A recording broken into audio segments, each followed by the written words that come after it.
आज इस वीडियो में हम डिस्कस करेंगे रीजनिंग का एक topic that is number coding, decoding. अब कोडिंग का मतलब होता है एन्क्रिप्शन।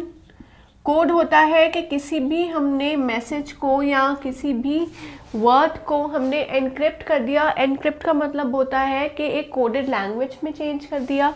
और डीकोडिंग का मतलब होता है कि उसको हमने ओरिजिनल फॉर्म में वापस ले आए हैं। तो जब कोडेड फॉर्म से हम ओरिजिनल फॉर्म में वापस आते हैं so that is referred to as decoding. Coding decoding बहुत ही इंपॉर्टेंट रोल प्ले करता है जब हमने किसी भी मैसेज को ट्रांसफर करना होता है फ्रॉम सेंडर टू रिसीवर। जब सेंडर से मैसेज ट्रांसमिट होता है तो वो एक कोडेड फॉर्म में जाता है, और जब वो रिसीवर के एंड पे पहुंचता है तो वो कोडेड फॉर्म से वापस ओरिजिनल फॉर्म पे आ जाता है। ऐसे ही हम जैसे भी मैसेजेस सेंड करते हैं थ्रू व्हाट्सएप, आपने देखा होगा वहाँ पर भी लिखा होता है end to end encryption. So that is कि आपका जो भी मैसेज या कोई भी आप फोटो या मीडिया कुछ भी ट्रांसफ़र कर रहे हो वो हमेशा कोडेड फॉर्म में होगा ताकि थर्ड पार्टी कोई भी आपके मैसेज को देख ना सके। अब जब हम बात करते हैं नंबर कोडिंग डीकोडिंग की, तो हमने अपनी प्रीवियस वीडियोस में भी डिस्कस किया था कि हम जब फॉरवर्ड सीक्वेंस की बात करते हैं तो हमारे नंबर जो है वो कोड होते हैं फॉरवर्ड सीक्वेंस में। फॉरवर्ड सीक्वेंस मतलब कि जब भी हम नंबर कोडिंग डीकोडिंग की बात करेंगे तो वहाँ पर लेटर्स भी ज़रूर आएंगे, और लेटर्स हमें पता है कि A to Z होते हैं। There are 26 letters. तो A to Z जो भी 26 लेटर्स है, अगर हमारे जो कोडिंग है वो फॉरवर्ड सीक्वेंस में मतलब A B C D ऐसे आगे जाएगा फॉरवर्ड सीक्वेंस में। रिवर्स सीक्वेंस मतलब कि Z से लेके A तक वापस रिवर्स आएगा। और आज हम बात कर रहे हैं रैंडम सीक्वेंस की।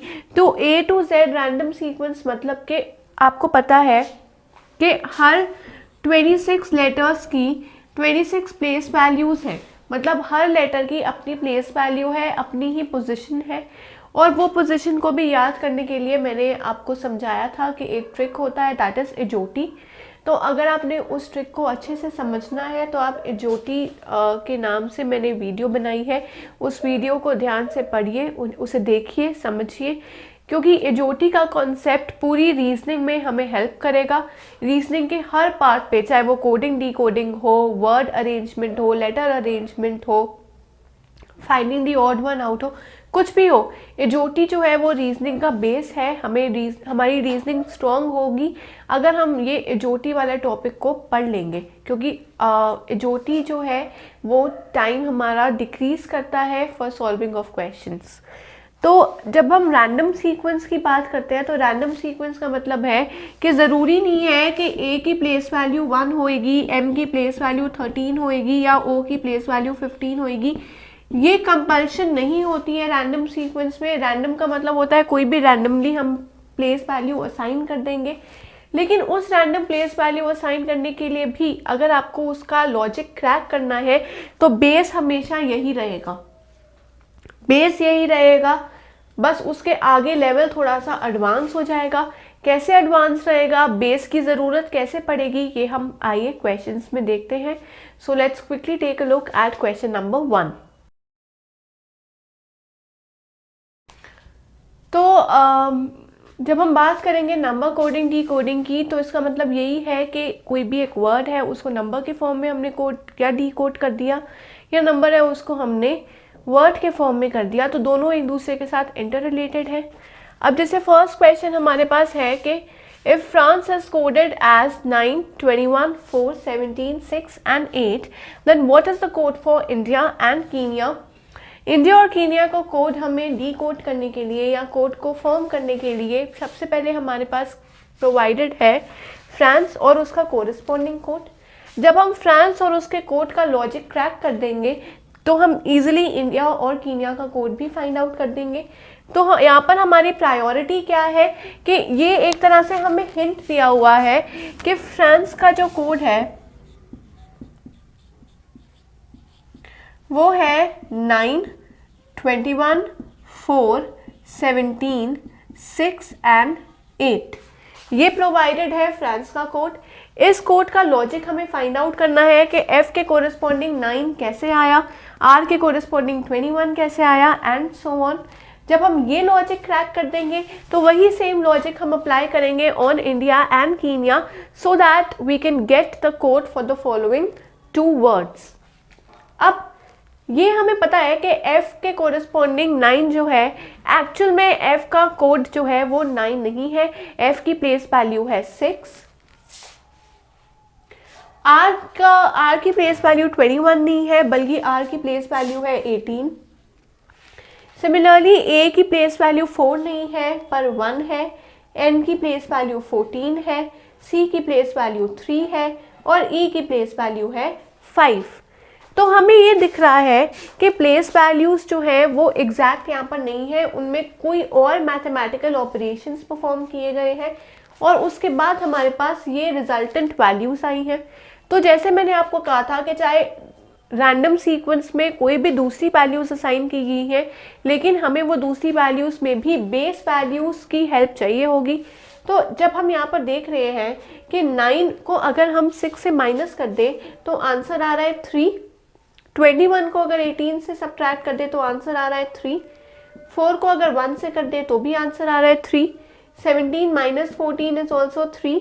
6 minus 3 is also 3 and 8 minus 5 is also 3। कहने का मतलब क्या है कि बेस वैल्यूज के ऊपर जब हम 3 ऐड कर रहे हैं तो उनकी कोडेड वैल्यूज आ रही हैं, क्योंकि 6 plus 3 makes it 9, 18 plus 3 makes it 21, 1 plus 3 makes it 4। तो हमें लॉजिक पता लग गया कि बेस वैल्यूज पे जब हम लोग 3 ऐड कर रहे हैं तो कोडेड फॉर्म में हमारी वैल्यूज आ रही हैं। ऐसे ही जब हम इंडिया की बात करेंगे तो हमें पता है कि आई का कोड होता है, जैसे आपने यहाँ पर देखा होगा कि एफ का कोड 9 दिया हुआ है, बट हमें पता है कि कोड तो आई का 9 है। तो पहले हम उनकी बेस वैल्यूज लिख लेंगे। डी की प्लेस वैल्यू 4, आई की प्लेस वैल्यू 9 एंड ए की प्लेस वैल्यू 1। अब हमने क्या फाइंड आउट किया है कि जब बेस वैल्यूज को अगर हम 3 से ऐड करेंगे तो हमारे पास कोड आ जाएगा। ऐसे ही 9 प्लस 3 आ जाएगा 12, 14 plus 3 will make it 17, 4 plus 3 will make it 7, 9 plus 3 will make it 12 and 1 plus 3 will make it 4. तो 12, 17, 7, 12, 4 this is the code for India। हमें इंडिया का कोड पता लग गया। ऐसे ही हम कीनिया का कोड भी फाइंड आउट कर सकते हैं। कोड फॉर कीनिया, ऐसे ही k की वैल्यू होएगी 11, क्योंकि हमें पता है एजोटी में the value of j is 10, तो k इज +1 therefore 11। e की वैल्यू 5, n की 14, y की 25 और a की प्लेस वैल्यू होती है 1। अब मैंने स्पेसिफिकली ये वर्ड कीनिया लिया है just to show you something. आगे देखते हैं। हमें कोड, ये डी कोड क्या किया है लॉजिक के 3 ऐड करना है बेस वैल्यू पे, तो 11 प्लस 3 14 आ जाएगा, 5 प्लस 3 8 आ जाएगा, 14 plus 3 is 17, 25 plus 3 is 28 and 1 plus 3 is 4। तो हमारे पास वैल्यू आ गई 14, 8, 17, 28, 4। बट हमारे पास टोटल तो खाली 26 लेटर्स होते हैं। अगर 26 लेटर्स टोटल है तो ये 28 कैसे आया? वो ऐसे आया क्योंकि 26 लेटर्स के बाद 26 लेटर होता है Z, और Z के बाद वापस से साइकिल रिपीट करने लग जाती है, मतलब Z के बाद वापस से ABCD स्टार्ट हो जाता है। तो अगर 25 Y है, 26 होएगा Z, 27 A होगा और 28 B होगा।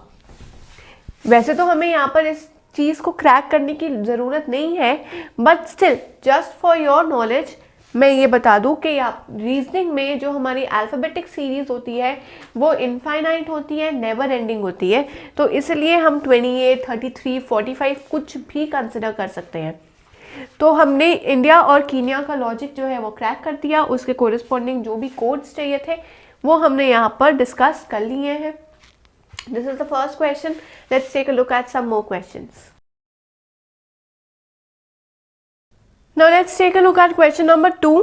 Second question में भी हमें प्रोवाइड किया गया है मशीन का कोड as 19, 7, 9, 14, 15, 20 and 11, और हमें फाइंड आउट करना है कोड फॉर डेंजर। डेंजर का कोड फाइंड आउट करने के लिए अगेन हमें ये लॉजिक क्रैक करना होगा कि मशीन के कोरिस्पॉन्डिंग ये कोड कैसे आया है। मशीन को हम पहले लिख लेंगे एज इट इज,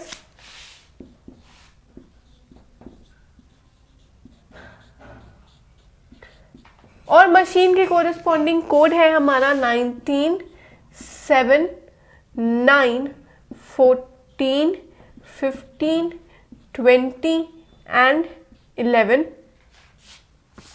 अब हमारे पास ये कोड हमारे को प्रोवाइडेड है। अब हमने ये देखना है कि ये कोड कैसे आया। हमें पता है कि m के कोरिस्पॉन्डिंग जो उसकी पोजीशन वैल्यू है दैट इज 13। तो पहले हम उनकी बेस वैल्यूज लिख लेते हैं। a की बेस वैल्यू 1 है, c की बेस वैल्यू 3 है, h की बेस वैल्यू 8, 9 है, i की बेस वैल्यू n की 14 है और e की 5 है।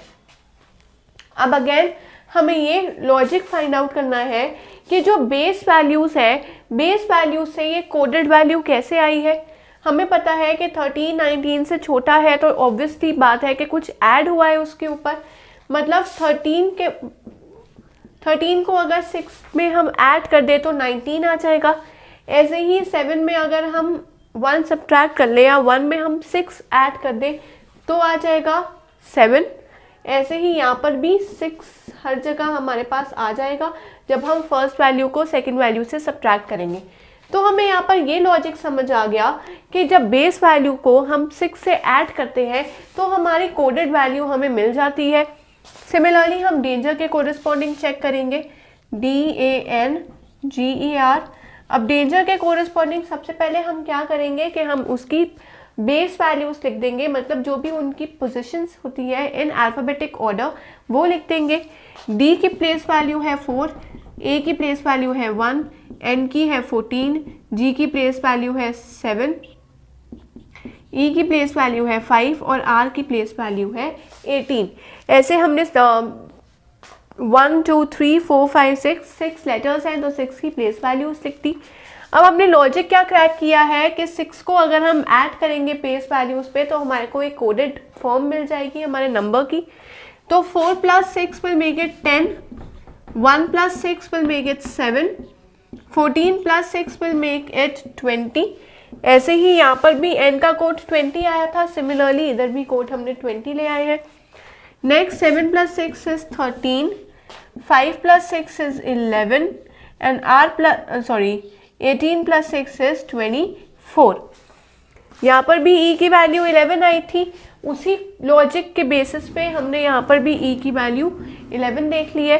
तो DANGER के कोरिस्पॉन्डिंग उसकी coded value is 10, 7, 20, 13, 11 and 24। So this is our answer. ऐसे हमने अपने कोडेड फॉर्म में कन्वर्ट कर लिए हैं वर्ड्स को, या वर्ड में जितने भी लेटर्स हैं हर एक लेटर के कोरिस्पॉन्डिंग उसका कोड हमने निकाल दिया है। So this is letter coding, decoding in random sequence के एक प्रॉपर उसकी जो भी प्लेस वैल्यू है उसके अकॉर्डिंग नहीं चले हैं हमने कोई भी रैंडम वैल्यूज असाइन कर दी हैं, पर उस रैंडम वैल्यूज के पीछे भी कोई ना कोई लॉजिक है जिसकी वजह से वो रैंडम वैल्यूज असाइन हुई हैं। Our role is to find out that logic. जब हम वो लॉजिक क्रैक कर लेंगे तो हम अपने आंसर्स को भी इजीली इवैल्यूएट कर सकते हैं, डिड्यूस कर सकते हैं। तो ऐसे ही क्वेश्चंस को अटेम्प्ट करने के लिए अगर आपने रजिस्टर नहीं किया है तो जल्दी से रजिस्टर कीजिए एट अभ्यास online portal and attempt the question papers, sample papers from that portal। क्योंकि जितने ही ज़्यादा हम प्रैक्टिस पेपर्स अटेम्प्ट करेंगे उतनी ही हम मास्टर बन पाएंगे रीजनिंग के, उतनी ही ज़्यादा हमारी फ्लुएंसी बढ़ेगी, हमारी स्पीड बढ़ेगी along with accuracy, because practice makes a man perfect as we've always heard and that is true as well। तो जब आप सैम्पल पेपर्स अटेम्प्ट करेंगे तो आपके पास रिजल्ट के फॉर्म में एक कंप्लीट एनालिसिस आएगा आपके रिपोर्ट का, जहाँ पर आपके स्ट्रॉन्ग और वीक कॉन्सेप्ट्स को बताया जाएगा। जो भी आपके वीक कॉन्सेप्ट्स हैं उनके ऊपर अगर हम और ज़्यादा प्रैक्टिस करेंगे तो हम अपने वीक कॉन्सेप्ट्स को भी स्ट्रॉन्ग बना पाएंगे, और उसके बाद वो जो हमारी मेहनत है, वो जो हार्ड वर्क है, वो डेफिनेटली हमारे एग्ज़ाम में हमें दिखेगा, क्योंकि हम ईजिली एग्ज़ाम को क्रैक कर पाएंगे। So till then, keep learning and keep practicing and do register to abhyasonline.in।